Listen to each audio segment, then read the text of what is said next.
Teachers and welcome to my channel sir study with Tejas. So आज हम solve करने वाले हैं एनएसओ ग्रेड 5 का चैप्टर नंबर 3 प्लांट्स। तो चलो चैप्टर नंबर 3 प्लांट्स को सॉल्व करना शुरू करते हैं। So now let's read the first question.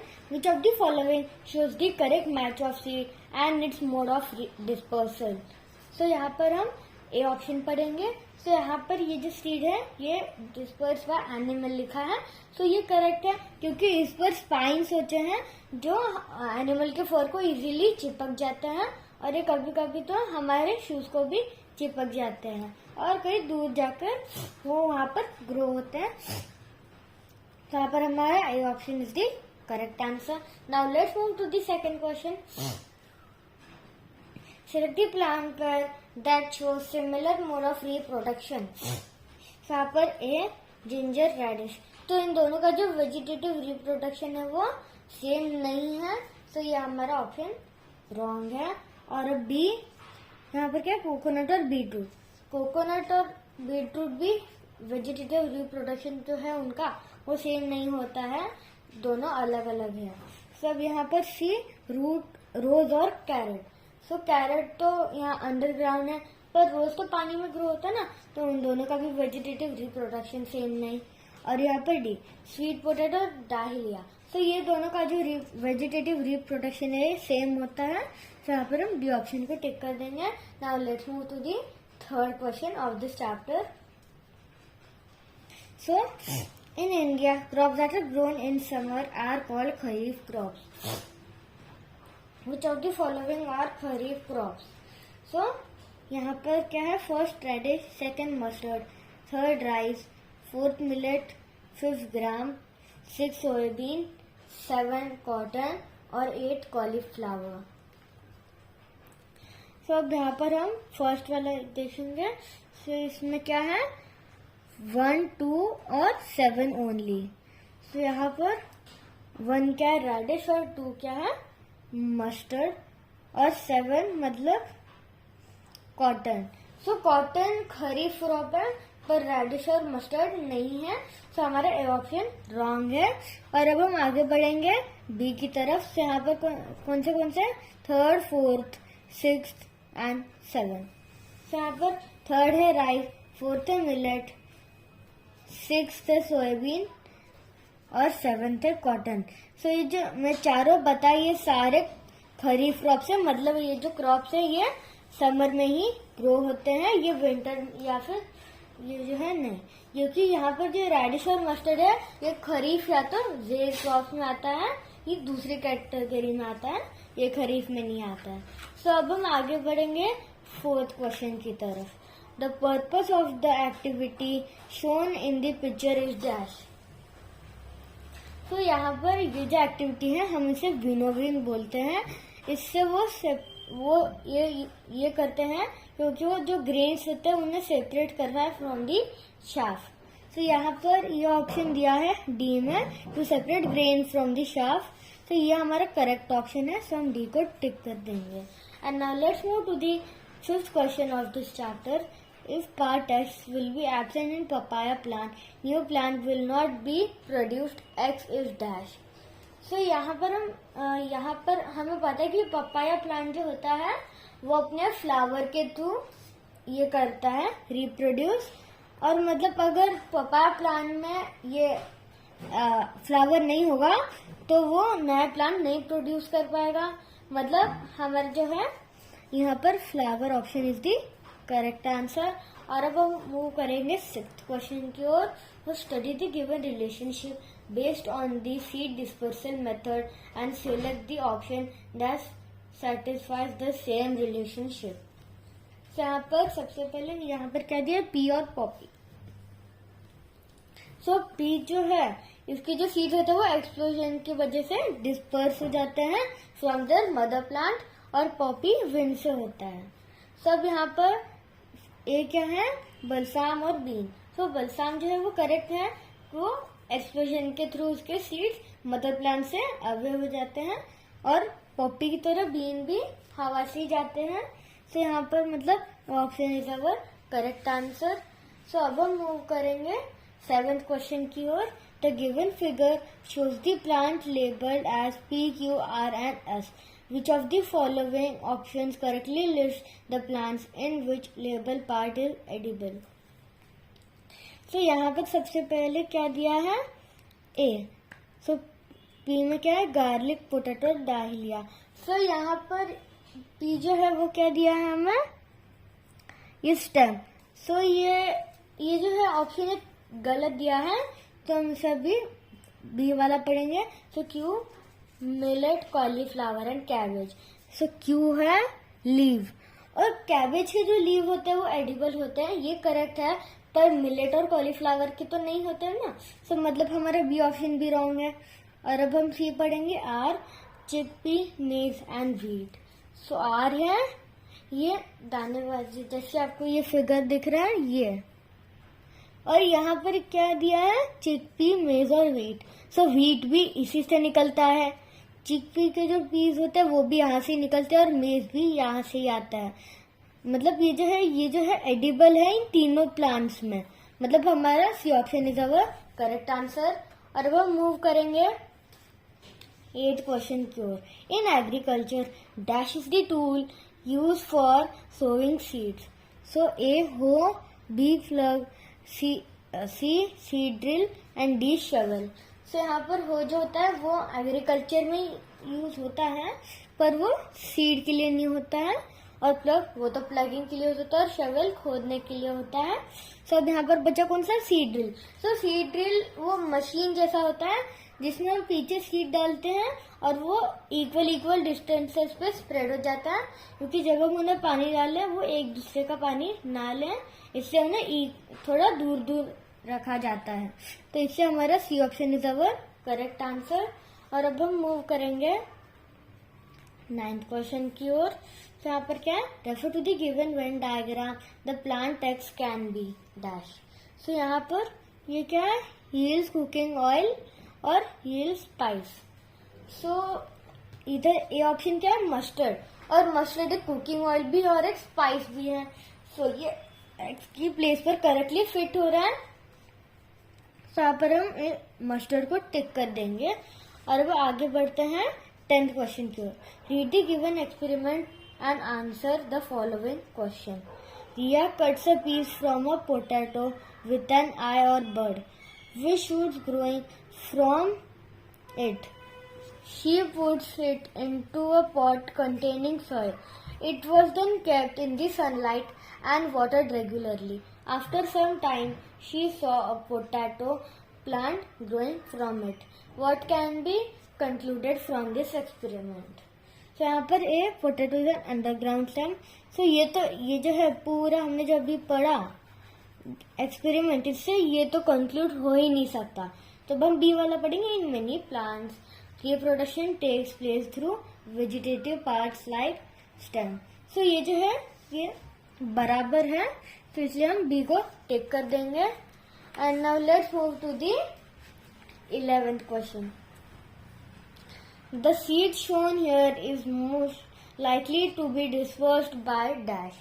सो ये जो सीड है ये हम अभी रीड करते हैं कि किससे डिस्पर्स होएगी. सो यहाँ पर सबसे पहले क्या है? ए वाटर.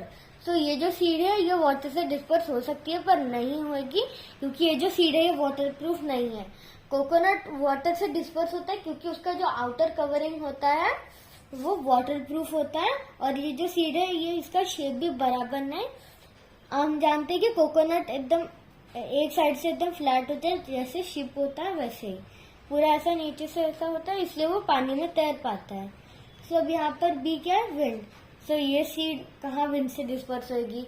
वो विंड से कौन से डिस्पर्स होते हैं? जो फेदर ही होता है, और इसमें तो फेदर का नामो निशान ही नहीं. सो ये तो विंड से डिस्पर्स होगा ही नहीं. सब यहाँ पर हम सी वाला रीड करेंगे. एनिमल्स. हाँ सर करेक्ट है, क्योंकि इसमें जो एज अ स्ट्रक्चर है ये एनिमल्स के फर को अटैच हो जाएगा और वो इजीली कैरीड हो जाएगा अपने मदर प्लांट से, और वो कहीं और जाके ग्रो होगा. तो यहाँ पर हम सी को टिक कर देंगे. और अब हम मूव करते हैं 12th question. So now A, in some plants W plays no important role in reproduction. Example sugarcane. So W क्या है? फ्लावर है, और ऐसा फिक्स नहीं है कि हर एक प्लांट जो है वो फ्लावर से ही रिप्रोड्यूस करेगा, कोई स्टेम से करेगा, कोई रूट से करेगा. So ये फिक्स नहीं रहता है ना. तो यहाँ पर हम एक ये जो A है ये करेक्ट है, और यहाँ पर हमें इनकरेक्ट ढूंढना है. सो इनकरेक्ट कौन सा होगा, चलो देखते हैं. तो यहाँ पर B क्या है? In some plants X is used for reproduction. Example rose. So यहाँ पर हम देख सकते हैं कि जो रोज है वो भी अपने स्टेम से करता है, शुगर केन भी स्टेम से करता है. तो ये प्लांट्स स्टेम से करते हैं, मतलब ये भी करेक्ट स्टेटमेंट है. और अब हम सी वाला पढ़ते हैं. In some plants Y is edible. Example cucumber.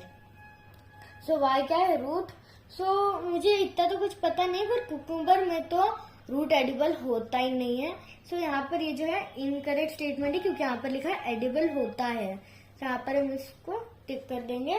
और अब आगे बढ़ते हैं 13th क्वेश्चन की ओर. So Ravi took a potted plant. He applied vaseline on both sides of some leaves and wrapped them in a polythene. While he wrapped some leaves in polythene without applying Vaseline and kept the setup in sunlight as shown in the given figure. So अभी क्या question है यहाँ पर? Select the correct statement regarding it. So A, he applied Vaseline as he wanted to study transpiration in plants. हाँ, so ये ऐसा भी हो सकता है, अगर उसने रैप करके उसे वैसलीन लगाया है सो वो ट्रांसपिरेशन भी स्टडी कर रहा होगा. तो ये एक करेक्ट है, पर अभी हम सारे पढ़ लेते हैं. मे बी यहाँ पर ऑल ऑफ दीज का भी ऑप्शन दिया है, तो क्या पता बी और सी भी करेक्ट हो सकते हैं. तो बी रीड करते हैं. He kept plant in sunlight because higher temperature favours transpiration. हाँ, सो ये भी करेक्ट है, क्योंकि हाई टेम्परेचर की वजह से ट्रांसपिरेशन वो फेवर करता है. सब हम सी वाला पढ़ेंगे. Water release by leave through transpiration in polythene be turns into water droplets by condensation. So ये भी करेक्ट है, मतलब तीनों ए बी सी करेक्ट दिए हैं, मतलब D all of this is our correct answer. So now 14th question. Refer to the given figure and select the correct option about the parts X and Y of seed. So यहाँ पर अभी हम सबसे पहले ये option पढ़ेंगे. Part X gives rise to the leaves of the new plant. So ये correct है. So मतलब यहाँ पर अभी A और B भी नहीं होगा, क्योंकि यहाँ पर क्या लिखा है? Part Y gives nutrition to the young plant. ये भी गलत है. और Part Y gives rise to new plant. So ये तो वो तो एम्ब्रियो ही करेगा ना, पर यहाँ पे तो वाई कुछ अलग ही है. सो वो तो नहीं करेगा, मतलब पे option is our correct answer. और now let's move to the 15th question. Mahima took a white carnation flower and split its stalk halfway along the length and arranged a setup as shown in the given figure. After some time she observed half of the petals turn blue and half turn red. Select a section through stem also show blue and red colors areas. What can she infer from this experiment? So यहाँ पर stem conducts water to all plants. So ये भी correct है. So मतलब ये correct हो सकता है, पर यहाँ पर all of the, so यहाँ पर ये भी करेक्ट हो सकता है, पर यहाँ पर ऑल ऑफ दीज का भी ऑप्शन दिया है. मे बी बी और सी भी करेक्ट हो सकते हैं, तो हम इन्हें भी एक बार रीड करेंगे. Stem has localised structures for conduction of water. ये भी ट्रू है. और stem conduct solutes along with water. So ये भी ट्रू है, मतलब B is our D is our correct answer. And now let's move to the achiever section. 16th question. Study these setups shown below. Each test tube contains few bean seeds placed on the cotton wool. Fiza wants to carry out an experiment to show the warmth of the sunlight is needed for germination to take place. Which of the two setups should she use? तो यहाँ पर सबसे पहले यहाँ पर एक dark box है और एक में सनलाइट जा रहा है. तो यहाँ पर ये क्या है? डैम्प कॉटन वूल. तो डैम्प कॉटन वूल में वो जो है वो उसे मॉइस्चर मिलेगा, तो वो ग्रो हो पाएगा. तो यहाँ पर पी तो करेक्ट लग रहा है. अब क्यू का क्या है? Dry cotton wool. तो ड्राई कॉटन वूल में तो मॉइस्चर नहीं होता, तो सीड ग्रो नहीं हो पाएगा. और इधर भी डैम्प कॉटन वूल है, और यहाँ पर लिक्विड है टू एब्जॉर्ब ऑक्सीजन, पर प्लांट को कार्बन डाइऑक्साइड लगता है, सो ये वाला भी ग्रो नहीं हो पाएगा। सो यहाँ पर अभी हम ये सनलाइट वाले जो बॉक्स थे उसमें पढ़ते हैं। सो यहाँ पर क्या दिया है, दोनों में सनलाइट जा रहा है, यहाँ पर ड्राई कॉटन वूल है। तो यहाँ पर पहले से ही ड्राई कॉटन वूल है और ऊपर से सनलाइट भी आ रहा है, तो पूरी तरह से ड्राई हो जाएगा। तो ये सीड तो ग्रो हो ही नहीं सकती। और यहाँ पर क्या है, डैम्प कॉटन वूल में सनलाइट, सो उसे मॉइस्चर भी मिलेगा, सनलाइट भी मिलेगी, वो अच्छे से ग्रो पाएगी। सो पी और क्यू के जो पी और डब्ल्यू के जो सेटअप है वो एकदम करेक्ट है फॉर प्लांट टू ग्रो। सो यहाँ पर पी एंड डब्ल्यू का ऑप्शन है ए, सो हम इसे टेक कर देंगे, क्योंकि यहाँ पर आर और डब्ल्यू का, आर का क्या है, वो लिक्विड टू एब्जॉर्ब, तो उसे तो वो जमेगा ही नहीं ना, क्योंकि उसे कार्बन डाइऑक्साइड लगता है। और डब्ल्यू का करेक्ट है, तो यहाँ पर क्यू एंड डब्ल्यू और डब्ल्यू और एक्स, तो एक्स नहीं हो सकता, मैंने बताया था, क्योंकि यहाँ पर सनलाइट आ रही है और ऊपर से ड्राई कॉटन वूल दिया है, तो वो कैसे ग्रो होगा। और क्यू में क्या प्रॉब्लम है, यहाँ पर ड्राई कॉटन वूल है, तो ड्राई कॉटन वूल से उसे मॉइस्चर नहीं मिलेगा, तो वो ग्रो नहीं हो पाएगा। तो यहाँ पर मतलब हमारा ए ऑप्शन ही करेक्ट है। सो अब हम मूव करते हैं 17 क्वेश्चन की ओर। 4 identical beakers W, X, Y and Z were set up as shown below and placed under sunlight for a day. In which beaker will the concentration of carbon dioxide be the highest? So यहाँ पर पहले क्या है, water snail. So water snail carbon dioxide छोड़ता है, पर छोटी amount में। हाइड्रिला यहाँ पर क्या दिया है, वो हाइड्रिला प्रोड्यूस करता है, एब्जॉर्ब भी करता है, तो वो प्रोड्यूस किया वो तो अंदर ही रहेगा और एब्जॉर्ब भी करेगा, तो यहाँ पर कार्बन डाइऑक्साइड CO2 यहाँ पर कम रहेगा। अब यहाँ पे देखते हैं, यहाँ पर वाटर स्नेल भी है और कार्बन डाइऑक्साइड भी है, और यहाँ ये ऊपर से ब्लैक पॉलिथीन में रखा है, ये जो है ये ब्लैक पॉलिथीन है, इसलिए ऐसा दिखाया गया है। और अभी हम यहाँ पर देख सकते हैं हाइड्रेला यहाँ पर वो एब्जॉर्ब नहीं करेगा, क्योंकि उसे फोटोसिंथेसिस के थ्रू वो एब्जॉर्ब करता है, पर वो ब्लैक जो है, ब्लैक पॉलिथीन के अंदर वो फोटोसिंथेसिस नहीं कर पाएगा, क्योंकि उसे सनलाइट नहीं मिलेगी। मतलब जो एब्जॉर्ब किया वो एब्जॉर्ब कर ही नहीं सकता, और जो है वो पहले से ही रहेगा, और वाटर में थोड़ा थोड़ा सा करता रहता है अपना रिमूव। तो मतलब ये जो है बीकर वाई, इसमें सबसे ज्यादा अमाउंट में CO2 कार्बन डाइऑक्साइड रहेगा। तो हम यहाँ पर C को टिक कर देंगे। And now let's move to the 18th क्वेश्चन। The different species of plants were selected by scientists who wanted to document their methods of seed dispersal. The graph below shows the approximate number of seedlings found at various distances around the parent plant. यहाँ पर number of seedlings, यहाँ पर कितना है metre में 6। सो सबसे ज्यादा जो होता है, सबसे ज्यादा लंबा किससे जाता है, विंड से, क्योंकि विंड की जो पावर होती है वो बहुत ज्यादा होती है। तो मतलब सपोज अभी ये सीड यहाँ पर है कहीं पे, तो विंड के थ्रू यहाँ पर कहीं गिरेगी।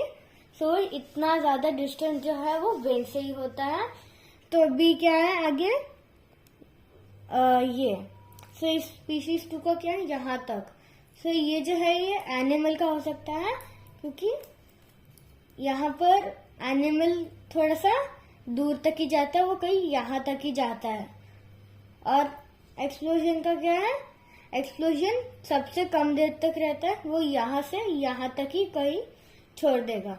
सो विंड सबसे ज्यादा, एनिमल उससे कम, और एक्सप्लोजन सबसे कम दूरी तक उसे रख पाता है। तो यहाँ पर मतलब अभी हम यहाँ पर ऑप्शंस देखेंगे। सो ऑप्शंस क्या है, मैंने क्या बोला था, विंड, एनिमल और एक्सप्लोजन। सो यहाँ पर C is our correct answer. So now 19th question. The given figure shows some of the stages in the agricultural practice. Arrange them in the correct sequence and select the correct option. यहाँ पर अब सबसे पहले क्या है, सबसे पहले कौन सा प्रोसेस आता है एग्रीकल्चर में, तो यहाँ पर है डी। हाँ सर डी करेक्ट है, क्योंकि सबसे पहले सॉइल में प्लगिंग की जाती है, जिससे वो जो स्टोन एंड पेबल्स होते हैं सॉइल में वो रिमूव हो जाता है, और जब वो उन्हें प्लांट डालेंगे तो पानी पूरा अंदर तक जाएगा और हवा भी जाएगी, जिससे वो बहुत अच्छे से प्लांट ग्रो होएगा। फिर डी के बाद यहाँ पर हम ढूंढते हैं कौन सा अगला आएगा। सो मुझे लगता है बी। सो अभी हम लिख के रखते हैं यहाँ पर। तो सबसे पहले डी हुआ और अब आया बी। सो बी में क्या होता है, फर्टिलाइजर्स होते हैं, केमिकल्स वाले हैं, जिस हम वो सॉइल में डालते हैं ताकि वो जो सॉइल है वो फर्टाइल बन जाए और उसमें प्लांट बहुत अच्छे से ग्रो हो। यहाँ पर अभी बी हो गया और अब अगला कौन सा आएगा हमारा, ई। अभी वो क्या कर रहे हैं, वो जो सीड्स है वो जमीन में डाल रहे हैं ताकि वो ग्रो हो पाए। तो हमारा ई भी हो गया और अब अगला क्या आएगा, ए। तो आप देख सकते हैं कि यहाँ पर वो पानी छोड़ रहे हैं। इस प्रोसेस को हम इरिगेशन बोलते हैं, जिससे हर एक प्लांट को इक्वल अमाउंट में पानी मिलता है। सो ये जो प्रोसेस है ये ए हो गया और अब कौन सा बचा है यहाँ पर, सी। सो इसमें वो क्या कर रहे हैं, उन्हें अच्छे से पानी डाल रही है हर जगह।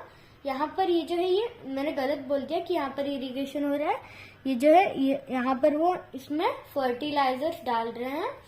सो ये हो गया और अब यहाँ पर ये पानी डाल रहे हैं। सो ये हो गया हमारा सी। तो मतलब क्या है, DBEAC, DBEAC। सी जो है हमारा, D option is our correct answer. और अब हम मूव करते हैं 20th question and the last question of हमारे ये तीसरे चैप्टर के। सो क्या है, the given diagram shows the life cycle of a plant. तो यहाँ पर क्या दिया है, which of the following statements are true regarding it. तो first, sunlight is not needed for synthesis of food at stage Q. हाँ, so ये जो है ये स्टेटमेंट करेक्ट दिया है, क्योंकि क्यू के वक्त उसे सनलाइट नीडेड नहीं होती है। और अब सेकंड पढ़ते हैं। सो हम इसे टिक करके रखते हैं ताकि हमें बाद में याद रहे कौन से करेक्ट और कौन से रॉन्ग। ये फर्स्ट जो है वो करेक्ट है। Now photosynthesis take place only at stages R and S. So R and S पे होता है, नहीं ये गलत है, क्योंकि आर एंड एस पे तो ये प्लांट बड़ा हो रहा होता है, तो उसे उस वक्त खाली उस वक्त थोड़ी होगा, वो तो हर वक्त होगा ही ना। यहाँ पर स्टेज टी में भी होगा, एस में भी होगा और आर में भी होगा।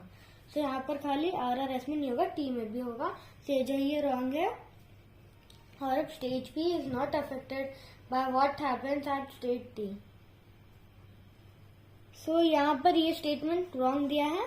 और अब फोर्थ पढ़ते हैं, the seed at stage P needs air, water and warm to reach stage Q. हाँ, सो ये पूरे वक्त में यही होता है कि ये जो है जर्मिनेशन से लेकर उसके ये होने तक, मरने तक, डाई होने तक उसे एयर, वाटर और वार्म चाहिए ही होता है। सो यहाँ पर मतलब option is our correct answer. तो फ्रेंड्स, अगर आपको वीडियो पसंद आए तो लाइक, शेयर और सब्सक्राइब जरूर करना। Thank you.